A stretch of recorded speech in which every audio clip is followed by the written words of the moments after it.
నమస్తే friends, welcome back to Mamata natural vlogs. ఈరోజు మన కిచెన్లో ఆనియన్ పకోడీ చేసుకుందాం.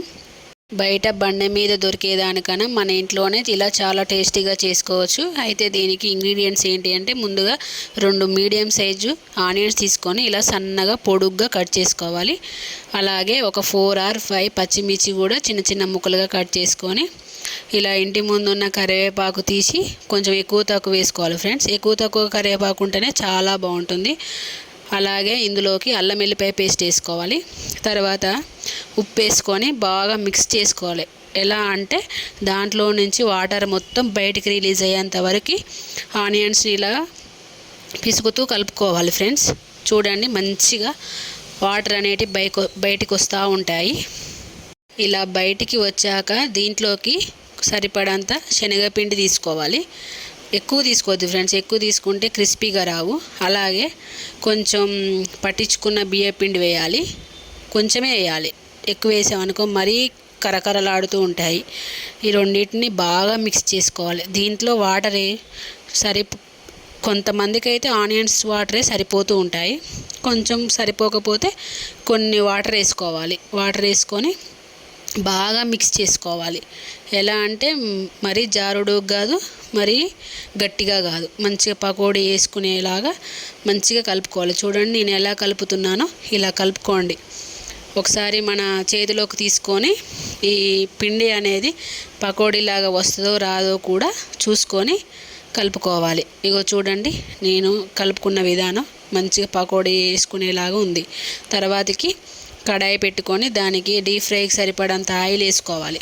ఆయిల్ హీట్ ఎక్కిందా లేదని కొంచెం పిండి వేసుకొని చూసుకుంటే సరిపోతుంది. తర్వాత పిండి తీసుకొని కొంచెం కొంచెంగా పకోడీ వేయాలి. పకోడీ అనేది పెద్దగా బాల్స్ లాగా వేయకూడదు. కొంచెం ఆనియన్స్ విడదీసుకుంటూ వేయాలి. ఇగో చూడండి, నాలాగా వేసుకోండి.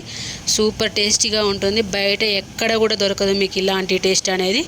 మర్చిపోయాను ఫ్రెండ్స్, దీంట్లో జీలకర్ర కానీ లేదంటే వాము కానీ అవి వేసుకోవచ్చు ఫ్రెండ్స్. ఇంకొంతమంది అయితే ధనియాల పొడి, గరం మసాలా పొడి వేసుకుంటారు. నేనైతే ఏమీ వేసుకోలేదు. అందులో ఇంట్లో అందుబాటులో లేవు ఫ్రెండ్స్. ఇంకోసారికి ట్రై చేస్తాను. ఇక చూడండి, ఇలా వేసుకోవాలి. మంచిగా వేసుకున్నాక ఒకసారి మంచిగా ఎలా అంటే పైకి కిందికి కలుపుకొని ఆనియన్స్ అనేటి మంచి బ్రౌన్ కలర్లో వచ్చేంతవరకు ఇలా వేయించుకోవాలి. చూడండి ఎంత బాగా వచ్చాయో బ్రౌన్ కలర్లోకి.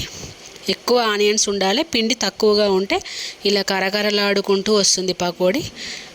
నాకైతే మంచిగా వచ్చింది, చూస్తుంటేనే తినాలనిపిస్తుంది పకోడీ. చూడండి ఎంత బాగుందో అసలు. కాసేపు మగ్గాక తీసి పక్కన వేరే ప్లేట్లోకి పెట్టుకోవాలి. టిష్యూ పేపర్ ఉంటే వేసుకోండి, నా దగ్గర అయితే లేదు. నేను మామూలుగా ప్లేట్లోనే వేసాను. ఇగో పైకి కిందికి మంచి ఇలా ఆనియన్స్ మొత్తం బ్రౌన్ కలర్లో వచ్చేంతవరకు వేయించుకొని తీసి పక్కకు పెట్టుకోవాలి. సేమ్ పిండి మొత్తం అయిపోయేంత వరకు ఇలాగే వేసుకుంటూ ఉండాలి. పిండి కూడా కొంచెం కొంచెం వేసుకోవాలి ఫ్రెండ్స్. చాలా వేసామనుకో అది మంచిగా కాలదు.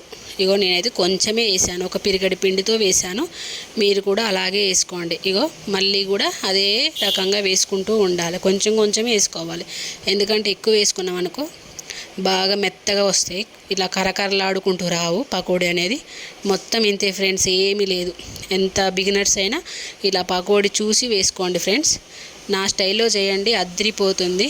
అసలు నేను చేస్తుంటూనే మా ఆయన సగం తినేసాడు ఫ్రెండ్స్. అసలు ఎంత బాగుందో అని చెప్పాడు. నేనైతే ఆకాశం ఎక్కేసాను అసలుకి. ఫస్ట్ టైం ఫ్రెండ్స్ నేను కూడా పకోడీ రెడీ చేయడం. చాలా బాగా వచ్చింది. ఇంతకుముందు చేశాను కానీ దాంట్లో బియ్యపిండి వేయలేదు, అందుకే అది కరకరలాడేది. ఎట్లా ఉందంటే మన ఆలుగడ్డ బజ్జీలు తిన్నట్టే ఉంది ఫ్రెండ్స్, అస్సలు బాగలేదు. ఈసారి మన యూట్యూబ్లోనే చూసి బియ్యపిండి వేసి పిండి కలిపాను ఫ్రెండ్స్. అసలు ఎంత బాగుందో అసలు. ఇలానే చేసుకోండి ఫ్రెండ్స్, సేమ్ ఇలాగే చేసుకోండి, అదిరిపోతుంది. ఇంకా మొత్తం తీసి పక్కకు పెట్టుకున్నాను ఫ్రెండ్స్. ఇక మొత్తం ఇంతే ఫ్రెండ్స్, ఏం లేదు. కొంచెం కొంచెం పిండి తీసుకుంటూ నూనెలో వేసి డీప్ ఫ్రై చేసుకోవడమే. నాదైతే మొత్తం అయిపోయింది ఫ్రెండ్స్. నాకు 3 వాయిలు వచ్చాయి. మీకు ఎన్ని వాయిలు వస్తే అన్ని వాయిలు వేసుకోండి. ఇగో చూడండి ఫ్రెండ్స్, మొత్తం ఇలా రెడీ అయింది. బాయ్ ఫ్రెండ్స్, ఉంటా.